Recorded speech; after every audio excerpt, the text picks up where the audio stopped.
Hello friends, welcome to NCERT पाठशाला। हम लोग देखते हैं क्लास 11th के हिस्ट्री का चैप्टर नंबर 2 का कुछ वीवीआई क्वेश्चन। ठीक है, हम लोग थोड़ा सा क्वेश्चन पिछले चैप्टर में देखे थे, थोड़ा बहुत क्वेश्चन इस चैप्टर में देख लेते हैं। पहला क्वेश्चन है कि रोमन साम्राज्य में तीसरी शताब्दी के अंत तक की अवधि को क्या कहा जाता है। पहला ऑप्शन दिया है पूर्ववर्ती समाज, दूसरा ऑप्शन दिया मध्यवर्ती समाज, तीसरा ऑप्शन दिया परवर्ती साम्राज्य, चौथा ऑप्शन दिया उत्तर मध्यवर्ती साम्राज्य।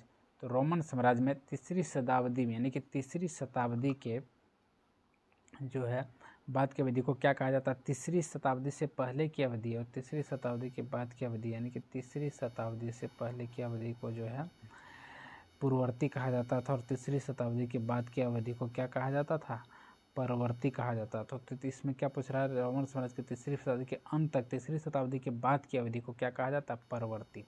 और तीसरी शताब्दी के पहले की बात पूछा जाए तो क्या कहा जाएगा, पूर्ववर्ती। ठीक है,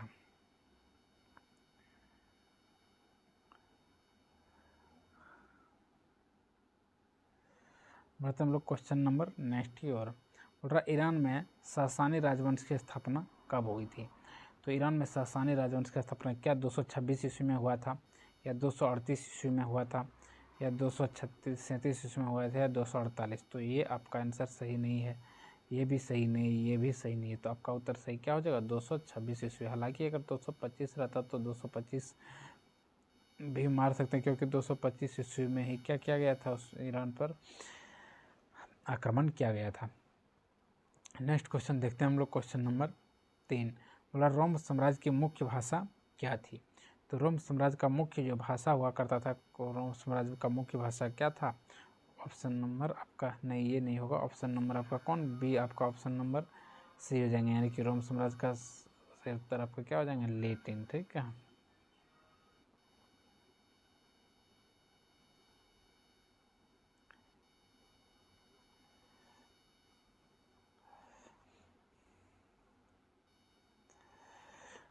बढ़ते हम लोग क्वेश्चन नंबर 4 की ओर। क्वेश्चन नंबर 4 बोल रहा है कि जूलियस सीजर के दत्तक पुत्र, जूलियस सीजर के दत्तक पुत्र है क्या।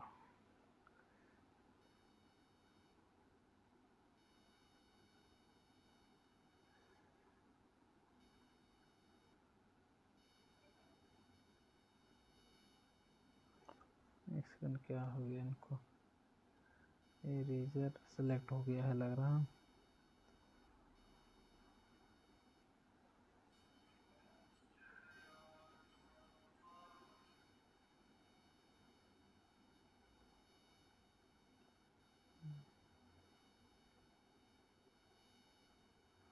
ठीक है, हो गया। जूलियस सीजर के दत्तक पुत्र का क्या नाम था। हम जूलियस सीजर का दत्तक पुत्र का नाम क्या था, ऑक्टेवियन। ठीक है, पिछले वीडियो में हम लोग देखे थे जूलियस सीजर का दत्तक पुत्र कौन हुआ करता था, ऑक्टेवियन। इसका बाद में नाम क्या पड़ा था, ऑगस्टस, इसका बाद में नाम पड़ा था।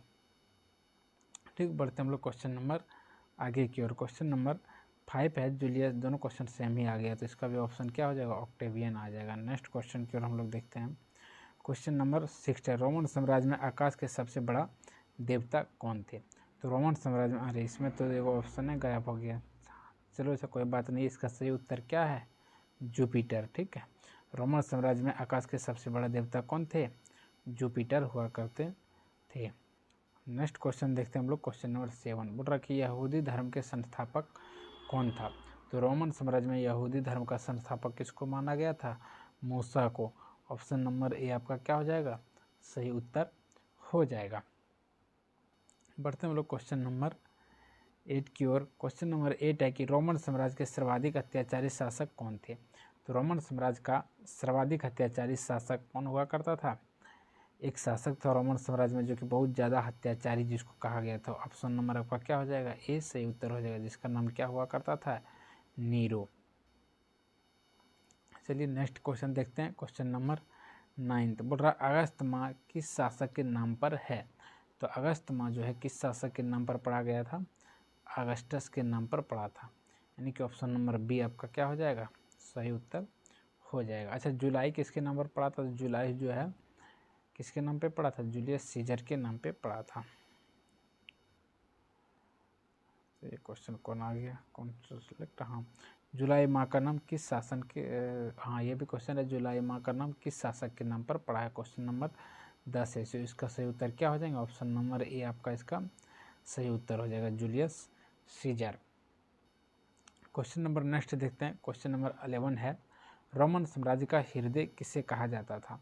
तो रोमन साम्राज्य का हृदय किसको कहा जाता था? क्या ऑप्शन लाल सागर होंगे, या फिर कैस्पियन सागर होंगे, या फिर भूमध्य सागर होंगे, या फिर काला सागर? तो इसका सही उत्तर क्या हो जाएगा? भूमध्य सागर। ठीक, ऑप्शन नंबर आपका जो है यहाँ सी, थोड़ा सा इसको ये बी में आ गया है, ऊपर नीचे हो गया, यहाँ पे सी हो गया, यहाँ पे बी हो गया, उससे कोई दिक्कत नहीं है। तो रोमन साम्राज्य का हृदय को इसको कहा जाता था? भूमध्य सागर को। तो ऑप्शन नंबर आपका क्या है? बी सही उत्तर हो जाएंगे। ठीक है, बढ़ते हम लोग क्वेश्चन नंबर आगे की ओर। अरे क्वेश्चन नंबर 12 है, स्पेन किसके व्यापार के लिए प्रसिद्ध था? तो स्पेन किसके व्यापार के लिए प्रसिद्ध था? क्या जैतून के तेल के लिए प्रसिद्ध था, शराब के लिए प्रसिद्ध था, धातु के लिए प्रसिद्ध था, या इनमें से कोई नहीं? स्पेन किसके लिए प्रसिद्ध हुआ करते थे? जैतून के तेल के लिए। ठीक है, बढ़ते हम लोग क्वेश्चन नंबर 13 की ओर। बोल रहा ईसाई धर्म रोमन साम्राज्य का राजकीय धर्म कब बना? तो ईसाई धर्म जो है रोमन साम्राज्य का राजकीय धर्म कब बना था? ऑप्शन नंबर आपका क्या है? सही उत्तर 4th हो जाएंगे, 4वीं शताब्दी में। ठीक, देखते हैं हम लोग नेक्स्ट क्वेश्चन क्या है। अहूर माजादा कौन थे? क्या अजूर माजादा राजा हुआ करते थे, या फिर देवता हुआ करते थे, या फिर नेता हुआ करते थे, या फिर संत हुआ करते थे? ठीक, जब रोमन साम्राज्य आप पढ़ेंगे तो आप देखेंगे कि अजूर मर्यादा जो कौन थे? ऑप्शन नंबर आपका बी सही उत्तर हो जाएंगे। नेक्स्ट क्वेश्चन है, बलात भर्ती वाली सेना किस राज्य की थी? तो बलात भर्ती वाला जो राजा था, सेना था, वह किस राज्य का था? फारस का था। ठीक है, ऑप्शन नंबर आपका डी सही हो जाएंगे। बलात भर्ती वाली सेना किस राज्य की थी? फारस के। ऑप्शन नंबर डी आपका क्या है? सही उत्तर हो जाएंगे। नेक्स्ट क्वेश्चन है, दिनारियस नामक सिक्के में शुद्ध चांदी कितनी होती थी? दिनारियस में बोल रहा है कि शुद्ध चांदी कितना हुआ करता था? ठीक है, दिनारियस में शुद्ध चांदी कितना होता था? क्या 7.5 ग्राम होता था, या फिर 4.5 ग्राम होता था, या फिर 5.7 ग्राम होता था, या फिर 8.4 ग्राम होता था? इसका सही उत्तर क्या हो जाएगा? दिनारियस का जो है शुद्ध वजन कितना होता था? 4.5 ग्राम, यानी कि ऑप्शन नंबर आपका बी क्या हो जाएगा? सही उत्तर हो जाएगा। क्वेश्चन नंबर 17 की पांडुलिपि क्या होगा का अभिप्राय क्या है? तो पांडुलिपि किसको कहा जाता है? हाथों से लिखी हुई पुस्तक को क्या कहा जाता है? पांडुलिपि। हाथ से जिस पुस्तक को लिखते हैं उसको क्या बोलते हैं? पांडुलिपि, यानी कि ऑप्शन नंबर ए आपका सही उत्तर हो जाएगा। दूसरा में दिया हुआ लिपि, तीसरा में दिया हुआ अभिलेख। अभिलेख क्या होता है? जो कि पत्थर पे या किसी शिलालेख पर लिखा होता है, तो उसको बोला जाता है अभिलेख। नेक्स्ट क्वेश्चन है 18 नंबर, सिकंदर यूनान के किस राज्य का शासक था? तो सिकंदर जो थे यूनान के किस राज्य का शासक था? बेबीलोनिया के शासक थे, बेबीलोन के थे। ठीक, नेक्स्ट क्वेश्चन है, रोमन साम्राज्य के राजनीतिक इतिहास के एक प्रमुख खिलाड़ी कौन था? तो रोमन साम्राज्य का एक राजनीतिक इतिहास का सबसे प्रमुख खिलाड़ी किसको माना गया था? अभिजात वर्ग को। ऑप्शन नंबर आपका ए क्या हो जाएगा? सही उत्तर हो जाएंगे। ठीक है, नेक्स्ट क्वेश्चन है 20 नंबर, सीनेट रोम की एक संस्था थी जिसमें कौन से वर्ग शामिल थे? तो सीनेट में कौन से वर्ग शामिल हुआ करते थे? अभिजात वर्ग, कुलीन वर्ग, जमींदार, या फिर उपरोक्त सभी?